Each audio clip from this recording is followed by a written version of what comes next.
कार्यक्रम के पुण्यार्चक हैं श्री फूलचंद विनोद कुमार सेठी परिवार, डिमापुर, नागालैंड। आचार्यवन अमित गति स्वामी महाराज सामायिक की चर्चा कर रहे हैं, तो आचार्यवन विश्व सागर जी महाराज उस पर अपना विशेष व्याख्यान देते हुए आत्म कल्याण की भावना से समझा रहे हैं कि इस जीव ने एक बार नहीं, दो बार नहीं, अपने जीवन में एक ही भव में अनंत बार अशुभ भाव की। एक बार नहीं, दो बार नहीं, चार बार नहीं, एक जीवन में नहीं, दो जीवन नहीं, चार जीवन नहीं, एक ही भव में, एक ही जीवन में अनंत इतनी बार। अनंत होता है जिसका अंत ना हो, उसको कहते हैं अनंत। जिसका अंत ना हो उसे कहते हैं अनंत। एक संख्या बता रहे हैं, संख्यात, असंख्यात और अनंत, तीन प्रकार की हमारे यहां संख्या हैं।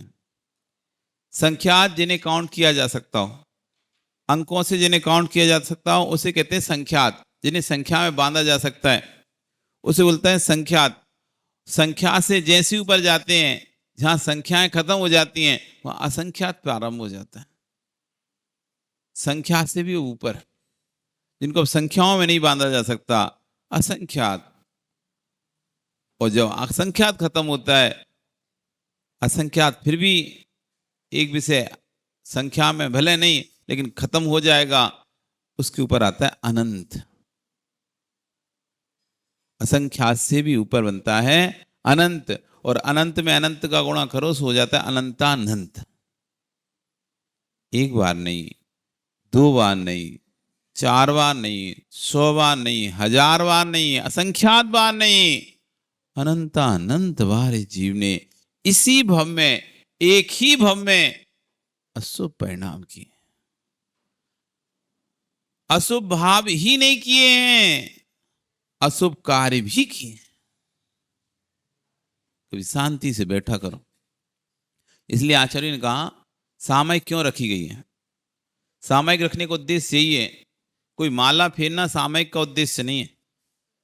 कोई पाठ पढ़ना सामायिक, वो तो हम वैसे ही पढ़ लेंगे, वैसे ही फेर लेंगे। सामायिक करके कोई जरूरी नहीं है कि सामायिक में बैठे तो माला फेरना पड़ेगा। वो तो हम वैसे ही माला फेर लेंगे सामायिक में, पाठ वैसे ही पढ़ लेंगे। फिर सामायिक में करना क्या है? हमें यही काम करने के लिए सामायिक है। अपने जीवन में सुबह से लेकर शाम तक के काल में, सुबह से लेकर दोपहर तक के काल में, दोपहर से लेकर शाम तक के काल में, शाम से लेकर रात्रि तक के काल में मैंने कौन कौन से अशुभ परिणाम किए, मैंने कौन कौन से अशुभ कार्य किए हैं, उन सब का चिंतन करके तस्मिच्छामि दुक्कडम, हे प्रभु ये कार्य मैंने कर दिया। कितने जीवों की मैंने विराधना कर दी, कितने जीवों का मैंने घात कर दिया, मेरे द्वारा कितने जीवों का घात हो। व्यर्थ में मैंने अपनी इंद्रियों के सुख के लिए, अपने इंद्रियों के राग के लिए मैंने इतने जीवों को मार डाला। उन साधनों का उपयोग किया, उन वस्तुओं का उपयोग किया जिससे हिंसा को बढ़ावा मिलता है। चमड़े की वस्तुओं का उपयोग किया, ऐसे हिंसक प्रसाधनों का उपयोग किया जो जीवों को मारकर उनकी शरीर के अंशों से वो वस्तु बनती है, उन वस्तुओं का मैंने उपयोग किया है। आप सोचो, हमने किसी को नहीं मारा है, आपने भले किसी को नहीं मारा हो, लेकिन ऐसा कोई भी वस्तु यदि आप उपयोग करते हैं जिसमें जैविक पदार्थ हैं या जीवों का अंश जिसमें डला हुआ है, आप हिंसक ही हैं। आप हिंसक ही हैं। कृत कारित अनुमोदना, हम उन वस्तु को खरीद रहे हैं, हम खरीदेंगे तो बनेगी भी। फिर हम खरीदेंगे, अच्छा है, बढ़िया है, ऐसे ही आना चाहिए मार्केट में सामान। वो पर्स बना हुआ है, चमड़े से बना हुआ पर्स है, बहुत सुंदर लग रहा है, अच्छा ऐसे ही भैया और मंगवाया करो, अच्छा लग रहा है और वैरायटी बताओ इसमें की, इसी में की बताओ और वैरायटी, बहुत अच्छी लग रही है, और अगली बार हम आएंगे आप और मंगवा के रखना नया माल। अब वो नया माल कैसे आएगा? नए जीवों की हिंसा, नए जीवों की हिंसा, नया माल प्रारंभ। पर यह भी विश्वास रखो, महंगी वस्तुएं जो जानवरों के शरीर से महंगी वस्तु होती है उसे पैसा वाली खरीद पाएगा। सामान आदमी तो प्लास्टिक की खरीदता है, वो रेगजीन से बने पर्स खरीदता है, वो तो बच रहा है बेचारा हिंसा से, क्योंकि उसमें सुंदरता नहीं है, उसमें कलरिंग नहीं है, उसमें ज्यादा अट्रैक्शन नहीं है, प्लास्टिक का है, सस्ते में आ जाएगा, उसे सस्ते चाहिए। लेकिन जिसे अट्रैक्शन चाहिए, अपना स्टैंडर्ड मेंटेन करना है भैया, 4 लोगों के बीच में बैठते हैं, थोड़ा स्टैंडर्ड मेंटेन रखना चाहिए, तो ये ऐसे पर्स चाहिए, ऐसा कपड़ा चाहिए, ऐसा परफ्यूम चाहिए, ऐसा डिओड्रेंट चाहिए, सब एक क्लास चाहिए। अब तुम किससे बना रहे हैं, क्या क्या करना है, हम तो खरीद रहे हैं, हम थोड़ी ना किसी को मार रहे हैं, तो ये तो मार भले नहीं रहे, लेकिन आप खरीद भी ऐसा पदार्थ रहे हो तो आप अनुमोदना तो कर ही रहे हो। दूसरा दूसरा इसलिए साधु को कहा है आहार करते हैं तो इस चीज का ध्यान रखो, अल्प फल बहु विघातान, जिस वस्तु का फल अल्प हो और बड़ा विघात करके वो वस्तु प्राप्त हो रही हो, तो ऐसी वस्तु का सेवन मत करो। अल्प फल बहु विघातान, फल अल्प मिले और विघात ज्यादा करना पड़े, ज्यादा सामग्री को उपयोग करने के बाद इतना सा वस्तु प्राप्त हो, दल इतना सा मिले, इतना बड़ा फल था उसमें से दल निकला इतना सा, तो ऐसी वस्तुओं को छोड़ देना चाहिए, या भक्षी श्रेणी में जाती है। फल तो दे रहे हैं अल्प और तोड़ना पड़ रहा है ज्यादा, इसलिए जी छोटे छोटे वो होते थे ना, कौन दो क्या बोलते तुम्हारे यहाँ पे, हैं इतना सा आता है लाल लाल से कलर का, बेर से भी छोटा रहता है इतना सा, कौन दो है जो भी रहता हो, तो इतना इतना सा रहता है, उसमें गुठली गुठली रहती है, बाकी दल में तो मामूली सा रहता है, इतनी बारीक बारीक छोटी छोटी सी गोलियां आती है, काली मिर्ची टाइप की ऐसी गोलियां। और बेर भी इसलिए मना किया है साधु को, बेर में भी क्या है, अल्प फल है, तोड़ना ज्यादा पड़ेगा, निकलेगा क्या, इतना सा दल, कितना निकलेगा, इतना सा, अल्प फल वो विघातान, मूलक मात्राएं सिंह बेराणी, आ गया, अदरक मूली आदि कोई भी चीज है, बेर बेराणी बेर, ये सब अवश्य त्याग देना चाहिए, क्योंकि फल कम मिल रहा है, आप खाओगे तो ज्यादा तोड़ना पड़ेगा, ज्यादा उपयोग करना पड़ेगा, ज्यादा हिंसा होगी। यही सामायिक में करना है कि कौन सी वस्तुएं मैं उपयोग कर रहा हूं, कौन सी वस्तु का मेरे द्वारा उपयोग हो रहा है, क्या ये वस्तु हिंसक तो नहीं है, हिंसक तरीके से तो नहीं बन रही है। पहले बर्क चलता था ना, चांदी का बर्क, चमड़े के उसमें, चमड़े को उसमें पीटा जाता था, क्योंकि चांदी जितना पतला बारीक करेंगे, अगर सामान्य कागज या सामान कपड़े में लपेटेंगे तो टूट के टुकड़े टुकड़े हो जाएंगे, उसको बार बार घन पड़ता है ना उसमें, तो उसको चांदी की थैली में ऐसे रख के बीच में इतनी सी ले ली एक सिल्ली, उसको चांदी के उस पर रख लिया, और बड़ा सा घन बार बार बार फट फट फट फट फट फट पड़ रहा है, और ऐसे करते करते चपटते चपटते चपटते और इतना बड़ा कागज बन गया पतला सा, जो बर्फियों में आदि लगा के खाते थे ना। अब तो खैर केमिकल के भी आने लगे और चाइनीस आने लगे, अब तो और नुकसानदायक आ गए, केमिकल आ रहा है, पूरा केमिकल। तो कभी बर्गर लाली को नहीं खाओ। ये मांस के उस पे थैली में ही इसको, और कोई और दूसरा उपाय नहीं उसका। चांदी को कागज पतला बनाने का, और कोई किसी भी उसके बीच में रखेंगे वो चपट के टुकड़े हो जाएगा, ऐसे ऐसे छोटे छोटे टुकड़े कट टूट जाएगा, और ये पूरा पूरा पेज निकलता है, एक पेज ऐसे निकालते हैं और उस पे लगाते हैं और काटते जाते हैं। ये सब चांदी की, ये सब चमड़े के उसमें। अब आप खा रहे हो, आपका हमने तो कोई खाए नहीं है, आपको पता ही नहीं था, आप मांस का सेवन कर रहे हैं। उस चमड़े के वर्ग का उपयोग हुआ, चमड़े में बने हुए वर्ग का, चमड़े से चपटे हुए वर्ग का उस मिठाई में उपयोग हो रहा है। हो गया आपका धर्म भ्रष्ट। अब नहीं बोल पाओगे आप, मैंने मांस का सेवन नहीं किया।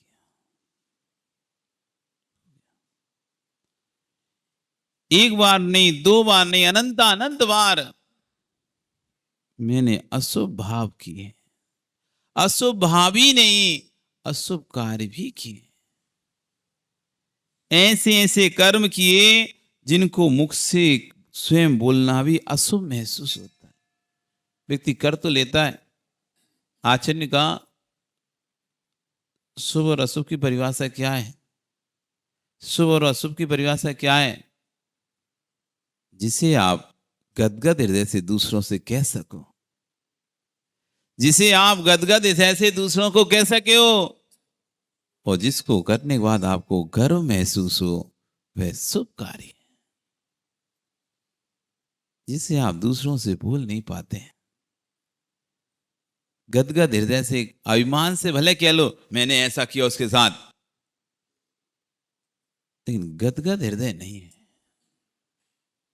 व्यक्ति अशुभ में भी आंख दिखाकर, छीना तान कर बोलता है ना, मैंने तो आज उसको मजा चखा दिया, बहुत मजा आया उसको, मैंने मना चखाया, अच्छी पिटाई करी उसकी। वो गदगद भाव नहीं है, वो अहंकार भाव है, वो द्वेष भाव है, ईर्ष्या भाव है, जलन भाव है, अहलाद भाव नहीं है। अंदर से हृदय गदगद, आज मेरे द्वारा साधु को पड़गान हुआ। कैसा लगता है जब आप पड़गान में खड़े हो और सामने साधु तुम्हारे आकर खड़ा हो जाए? आप नमोस्तु कर रहे थे, बोल स्वामी नमोस्तु नमोस्तु नमोस्तु, अंदर भाव चल रहे थे, काश मेरे द्वारा पड़गान हो जाए, मेरे द्वारा पड़गान हो, अंदर अंदर परिणाम चल रहे, और साधु आकर तुम्हारे सामने खड़ा हो गया। अब आप पूरे नगर में बोलते, आज मैंने पड़गान किया, आज मैंने चौका लगाया, आज मैंने पड़गान किया। जो गदगद परिणाम आ रहे हैं, बस यही शुभ परिणाम है, यही शुभ कार्य किया था आपने। जिस कार्य को करने के बाद आपके अंदर एक आह्लाद आता है, एक प्रसन्नता आती है, एक भाव आता है, मैं सबको बताऊंगा, आज मैंने अभिषेक किया, आज मेरे बेटे ने आहार दिया, आज मेरे बेटे ने अभिषेक किया, आज मेरे बेटा मंदिर गया। अच्छा लगता ही नहीं मां, जब आपका बेटा कभी मंदिर ना जाता हो और अचानक मंदिर चला जाए, कभी महाराजों के पास ना जाता हो, अचानक महाराज के पास चला जाए, कभी आहार ना देता हो और आहार देने लगे, कभी आपके बेटे का पिता विधान में ना बैठा हो और विधान में बैठ जाए आपके साथ, अच्छा लगता नहीं लगता? वे लोग कितने खुश होते हैं जिनके बेटे का पिता यहाँ बैठकर प्रवचन भी सुन रहे हैं और अभिषेक भी कर रहे हैं, वो कितने प्रसन्न अंदर अंदर होती हैं वो माताएं। और जिनकी नहीं आते वे अंदर अंदर दुखी होते हैं, काश हमारा भी आता। आह्लाद भाव आता है, नहीं हमारे तो आते हैं, रोज आते हैं, रोज अभिषेक करते हैं, रोज प्रवचन में बैठते हैं, बड़े आह्लाद भाव से, खुशी भाव से बोलते हैं। और दूसरी मौत दुखिया, हम तो बहुत समझा समझा थक गए, मानते ही नहीं है, और लड़ाई झगड़ा होता तो हमने बोलना ही बंद कर दिया। क्यों माता? अब बोलते हैं सुबह से तो क्लेश होने लगता है, झगड़ा होने लगता है, लड़ाई होने लगी, खूब बार बोला भाई मंदिर जाया करो, मंदिर जाया करो, महाराज जी के पास जाया करो, दर्शन करा करो, अभिषेक करा करो। परमेश्वर पड़ा रहता है, सोता रहता है, मोबाइल चलाता रहेगा, लेकिन मंदिर नहीं आएगा, नहीं आएगा। स्थिति तो ऐसी है, युवा तो छोड़ो, 60-70 साल ऐसा तो है नहीं घरों में बूढ़े नहीं होंगे, बुजुर्ग नहीं होंगे। वे 60-70 साल के बुजुर्ग घर में पड़े हैं, टीवी चला रहे होंगे। अब आजकल मोबाइल मिल गया तो बूढ़ों को भी मोबाइल चलाने आने लगा। अब तो पहले तो जवानों को आता था, हंसी आती थी, कोई माँ के पास, बूढ़ी माँ के पास मोबाइल दे, क्या करोगी तुम इसका, वो तो इंग्लिश में क्या चलाओगी। आज तो जवान ना चला पाए, उससे ज्यादा वो भी चला लेती, दिन में काम क्या है। सरकार नहीं है, सरकार नहीं है। अब उसको देखते देखते इन माँ के भी शौक बढ़ गए। अभी बूढ़ी बूढ़ी 60-70 अब भी सूट पहन के घूमती हैं, जब कहीं जाती है ना तीर्थ यात्रा पे या कहीं घूमने, भैया आप साड़ी नहीं पहनेंगे हम। अब 60-70 साल की उम्र में अब शौक चढ़ रहे, सूट पहन के घूमेंगे। एक बार हम तेजपुर में थे, तेजपुर यहाँ पे रहे, तो वहां जयपुर से 2 गाड़ी आई, सब सीनियर सिटीजन 60 से ऊपर के थे, सभी भूटान घूमने जा रहे थे। कौन सा है वो पॉइंट, भूटान में ना है, तवांग, तवांग, तवांग घूमने के लिए जा रहे थे। जयपुर से आई थी गाड़ी 2, 60 साल प्लस थी, कुछ 60, 65, 75, 80 साल तक की उसमें लोग थे कि अब एंजॉय करें, हम लाइफ का एंजॉय करने जा रहे हैं, मतलब हो गया खूब ऐसे करके। सभी सूट पहने, मैंने कहा एक हाथ तो पहन लेते साड़ी, कि नहीं बहुत पहन ली साड़ी 60 साल तक, अब एंजॉय करेंगे सूट में, और सूट पहनेंगे, सब ड्रेस सब प्रकार की, कोई कुछ आराम से पहने तो मस्त एंजॉय करें हैं।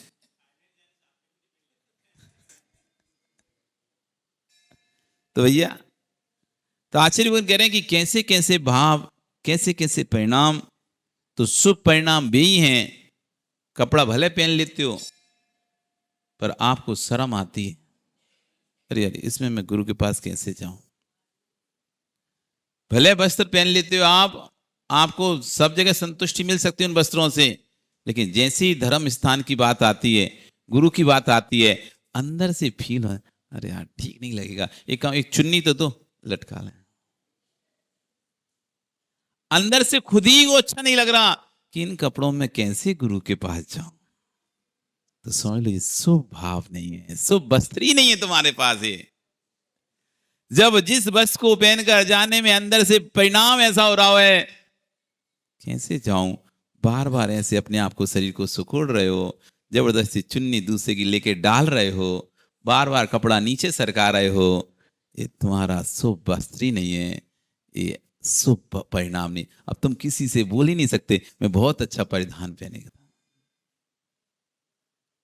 जिन बातों को, जिन वस्तु को बोल सके हम गदगद भावों से, बस वही शुभ है। और जिनको गदगद परिणामों से बोल नहीं सके वे सब अशुभ है। अब देख लो, बताओ क्या करना है, शुभ करना है क्या शुभ परिणाम करना, कौन से वाले करने, अशुभ वाले कि शुभ वाले। तो आज एक कॉफी लेके बैठना, कॉफी लेके बैठना, कितने परिणाम ऐसे करें जिनको हर्ष के साथ, आह्लाद के साथ मैं भरी सभा में बोल सकूं, तो मेरा मान ऊंचा हो जाए, सम्मान ऊंचा हो जाए। और ऐसे परिणाम कौन से हैं जिसे मैं सबके सामने नहीं बोल पाऊंगा। इस कार्यक्रम के पुण्यार्जक थे श्री फूलचंद विनोद कुमार सेठी परिवार, डिमापुर, नागालैंड।